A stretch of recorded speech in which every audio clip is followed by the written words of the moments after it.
doctor Henry Vergara Sagvini, nuestro invitado de todos los miércoles en esta sección de salud, en el Rey de la Mañana, en tu Reina 95.5. Buenos días, bienvenido.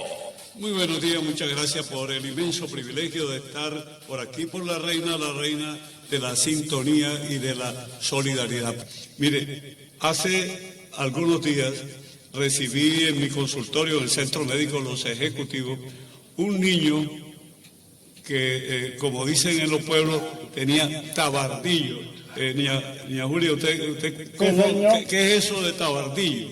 Ese es cuando el pelado echa sangre por la nariz. ¿Y usted qué hace cuando ese niño tiene tabardillo? Al algodón le unté alcanfor y le unté orégano. Lo pasé por agua caliente y luego se la zampé ahí en la nariz. Aquí está el doctor que quiere quitar la correa, ¿no? Pero fíjense, eso no se debe hacer. Por esa razón y porque a este niño finalmente tuve que remitirlo a un otorrino para que le hicieran un procedimiento especial, porque no era la primera vez que este niño sangraba por la nariz, ya tenía como 5 o 6 episodios. Aquí tenemos a nuestro lado al invitado de la mañana de hoy para que sepamos qué hacer, cómo actuar, qué exámenes hay que practicar en caso de tabardillo, de epistaxis, así le llaman los médicos al sangrado por la nariz de niños o adultos. Doctor Carlos León, otorrinolaringólogo. Sí, señor, egresado de la Universidad de Buenos Aires en Argentina. Buenos días, bienvenido al Rey de la Mañana. Buenos días, muchas gracias por la invitación y el espacio que nos brinda la reina, por dar estas pautas de cuidados y pues, relacionar las patologías que nos menciona el doctor Vergara en este momento. Este tema, doctor, disculpe, como lo conocemos popularmente, el tema del tabardillo, mucha gente, ¿cómo debe colocar a la persona cuando tiene ese cuadro? Bueno, es muy importante esa pregunta porque normalmente lo que hacen es que giran la cabeza o la inclinan hacia atrás. Y no es la forma ideal porque pues la nariz está sangrando y la nariz, las fosas nasales como tal, la garganta y los oídos se comunican entre sí. Entonces al colocar la cabeza hacia atrás, el sangrado pues se va a la garganta y podemos tener pues... por decirlo, nos podemos ahogar, podemos vomitar, etcétera. Entonces lo ideal es inclinar la cabeza hacia adelante ligeramente para que el sangrado caiga, ¿sí? Adicional a lo que decía aquí doña Julia, pues tiene la idea, pero no son las medidas de pronto, doña Tulia, perdón, no son las medidas de pronto adecuadas, pero sí tomar un pedazo de algodón, humedecerlo con agua oxigenada y hacer como una tirita o un taponcito y colocarlo en esa fosa nasal o por el orificio nasal donde está sangrando. Se deja durante unos 10 minutos y se hace presión ligeramente con los 2 dedos, ¿sí? Como si nos presionáramos la nariz por encima.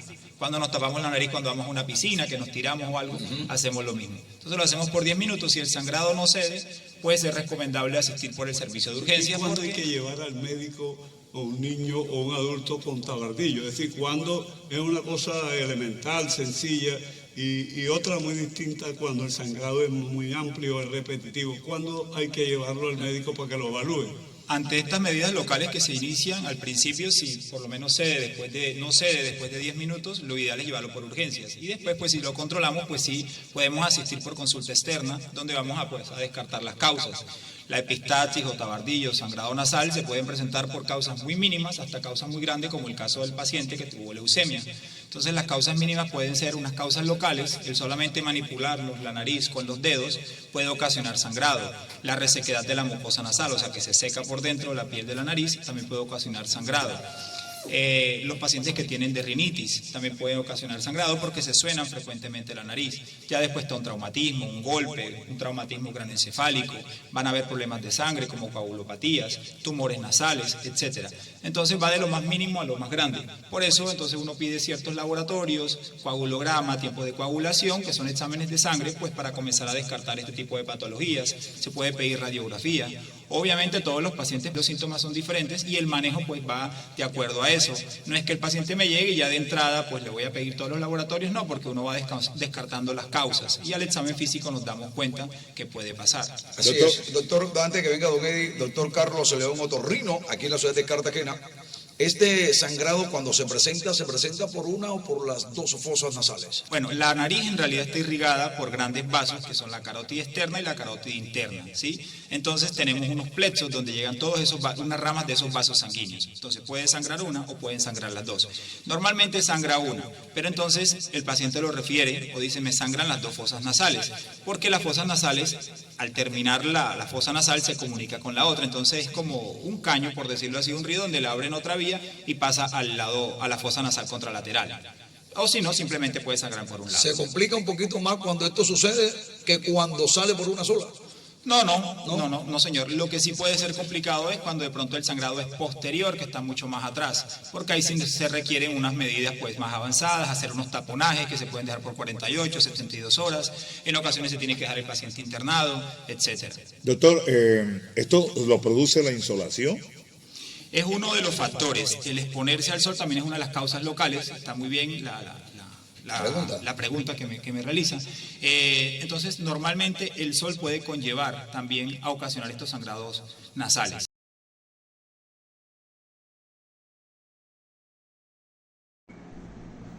Con alguna frecuencia llevan a niños y jovencitos a la consulta médica o a los pediatras por una razón que a la madre y a la abuela les inquieta, que es el sangrado nasal, lo que la gente llama tabardillo y la ciencia médica bautiza como epistaxis, salida de sangre por las fosas nasales, a veces de manera inexplicable.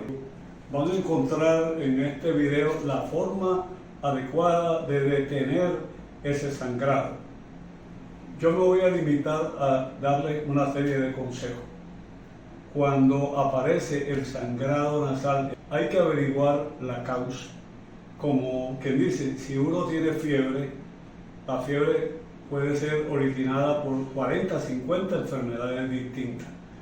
El sangrado nasal en cualquier persona implica que el médico investigue la posible causa.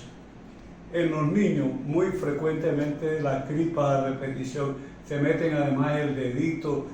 Acabo de ver una niña que sangró hace unas horas, pero que tenía una rasquiña nasal, se metió el dedito en la fosa nasal, hay una herida y sangró. Ya es evidente que esa es la causa, pero muchas veces hay causas delicadas. Por ejemplo, hace algunos años yo vi un niño de unos 3 a 4 años con sangrado por las fosas nasales. Al hacerle los exámenes detectamos una leucemia. Afortunadamente este niño recibió tratamiento de manera oportuna y eficiente y está, como quien dice, totalmente curado. Pero también en esta época y en estas ciudades donde predomina el dengue, a veces un niño con fiebre permanente, dolor de cabeza, dolores musculares y sangrado puede ser dengue. Puede ser muchísimas causas. A lo que yo voy, por ejemplo, es que hay que averiguar si es un adulto, si es hipertenso, por ejemplo. La hipertensión. Algunos medicamentos causan sangrado. Por lo tanto, si alguien sangra por las fosas nasales, no se limite así a detener el sangrado.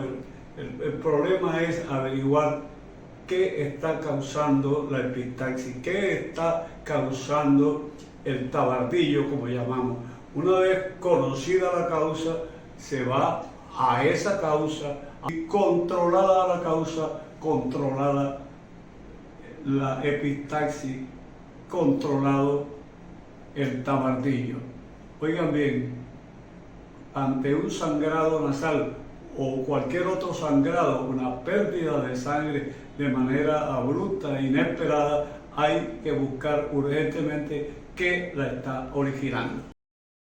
Si se llega a presentar un evento de sangrado nasal, podemos hacer una maniobra muy básica que consiste en colocar la cabeza inclinada hacia adelante para que la sangre caiga. Si inclinamos la cabeza hacia atrás, la sangre se va a ir hacia la garganta y vamos a tener sensación de ahogo o vómitos. Entonces no es lo ideal colocar la cabeza hacia atrás, sino colocar la cabeza hacia adelante ligeramente. Vamos a tener una torunda o mota de algodón, ¿sí? La cual hacemos de esta manera y la vamos a embeber con agua oxigenada. Una vez humedecida, vamos a colocarla en esta dirección, ¿sí? Horizontal, como si apuntáramos hacia el lóbulo de la oreja.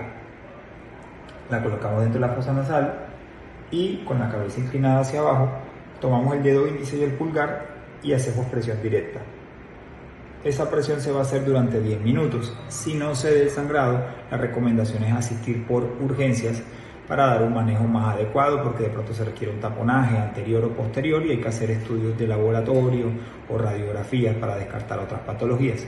Si cede, pues vamos por consulta externa para también, obviamente, continuar con la valoración.